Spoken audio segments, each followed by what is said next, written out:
Hello friends, I am Ravish Pandey from Lucknow and today I am going to discuss some abbreviations with you। प्यारे साथियों, abbreviation होता क्या है? जब हम किसी बड़े वर्ड को कॉन्ट्रैक्ट करते हैं, उसको समेट देते हैं और कम अक्षरों में उसको लिखते हैं तो उसको कहते हैं एब्रीविएशन। जैसे कि आपने सुना होगा UPP, DIG, SP, IG etcetera. बात करते हैं पहले ईजी की। अक्सर हम लोग लिखते समय लिखते हैं ईजी, तो ईजी का मतलब होता है फॉर एग्जाम्पल। ये तो अक्सर लोगों को पता होता है, लेकिन इसका फुल फॉर्म क्या होता है वो जान लीजिए। एग्जाम्पली ग्रेशिया। एग्जाम्पली ग्रेशिया होता है जिसको हम कहते हैं इंग्लिश में फॉर एग्जाम्पल, और ये एक लैटिन वर्ड है, यानी कि वर्ड ये इटली से चला है। अगला वर्ड है एटसेटरा। ईटीसी लिखते हैं, फुल फॉर्म करना हो तो उसको एटसेटरा कहते हैं, जिसका मतलब होता है इवन मोर, यानी अभी और, इत्यादि। अगला वर्ड हम लेकर के आपके बीच में आए हैं एनबी। जब हम कभी लॉन्ग आंसर टाइप क्वेश्चन लिखते हैं, स्पेशली पोइट्री में, तो आखिरी में कमेंट्स लिखने पड़ते हैं, जिसको हम एनबी भी कहते हैं, और उस एनबी का मतलब होता है नोटा बेन।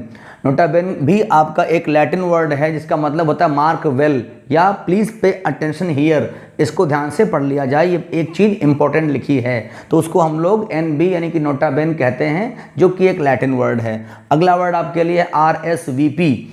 जब हम कभी मैरिज या किसी अन्य ऐसे अवसर के लिए कार्ड्स छपवाते हैं किसी को इनवाइट करने के लिए, तो उसमें नीचे लिखा होता है आरएसवीपी। हालांकि इसका प्रयोग पहले फ्रांस में होता था और अब ये ओल्ड फैशन्ड काउंट होता है, अब ये वहाँ पर इस्तेमाल नहीं होता है। और हम लोग इंडियंस भी जहाँ पर प्रयोग इसका कर रहे हैं वो इसका राइट प्लेस नहीं है, क्योंकि इसका मतलब होता है प्लीज़ रिप्लाई या प्लीज़ रिस्पॉन्ड, और इसका फुल फॉर्म होता है रिस्पॉन्डेड शेल वो प्लेट। रिस्पॉन्डेड शेल वो प्लेट यानी कि प्लीज़ रिस्पॉन्स दीजिए या प्लीज़ रिस्पॉन्ड या रिप्लाई।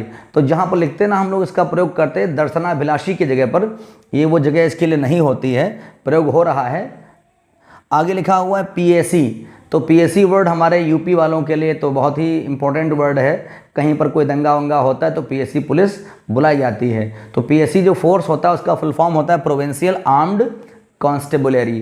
प्रोविंशियल यानी कि क्षेत्रीय, आर्म्ड का मतलब सशस्त्र, जिनके पास वेपन्स हैं, आर्म्स हैं, और कॉन्स्टेबुलरी यानी कि फोर्स, एक तरह का क्षेत्रीय सशस्त्र बल। फिर लिखा हुआ सीवी यानी करिकुलम विटाए।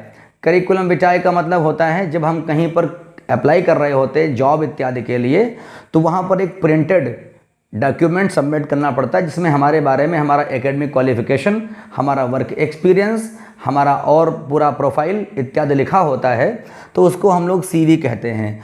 और सीवी वर्ड जो है वो लैटिन वर्ड है, जिसको इंग्लिश में इंग्लैंड में रिज्यूमे कहते हैं। आप इसको रिज्यूम नहीं कहेंगे। रिज्यूम का मतलब होता है रुके हुए काम को वहीं से शुरू करना, यानी जो काम ठहरा था वहीं से उसको रीस्टार्ट करना, वो रिज्यूम होता है। आप इसको रिज्यूमे लिखेंगे और ये ऊपर ऐसे डॉट लगाएंगे तो ये रिज्यूमे पढ़ा जाएगा इंग्लिश में। अदरवाइज सीवी तो लैटिन वर्ड है।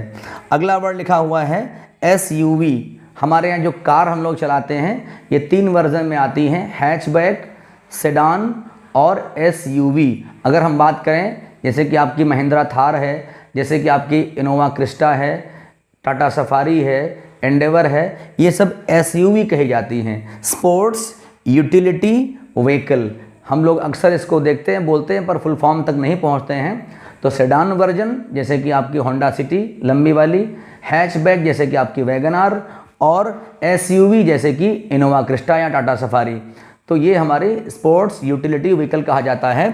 और इसमें एक बात आपको जाननी पड़ेगी, जैसे अभी आपसे कोई पूछता है कि बीटेक लिखिए, तो बीटेक आपको ऐसे लिखना है, बीएड आपको ऐसे लिखना है, बैचलर ऑफ टेक्नोलॉजी, इसमें ऑफ का कोई भी एब्रीविएशन नहीं होता है। और बीएड यानी कि बैचलर ऑफ एजुकेशन, अगर आप इसमें बी और ई और डी लिखते हैं तो ये रॉन्ग होगा, क्योंकि यहाँ पर ई फॉर एजुकेशन लेकिन डी फॉर कुछ नहीं है, तो डी को आप स्मॉल रखेंगे, बी एड, बी टेक ऐसे ही होता है।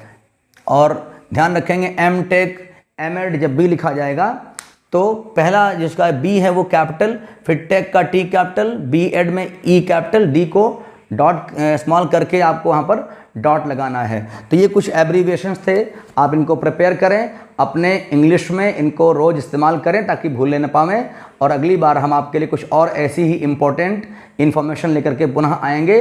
तब तक आपसे ये गुजारिश की जा रही है कि हमारा चैनल जिसका नाम है इंग्लिश थ्रू हिंदी, इसको सब्सक्राइब करिए, बेल आइकन को प्रेस करिए और नए नए ऐसे ही वीडियोस देखते रहिए। Thank you.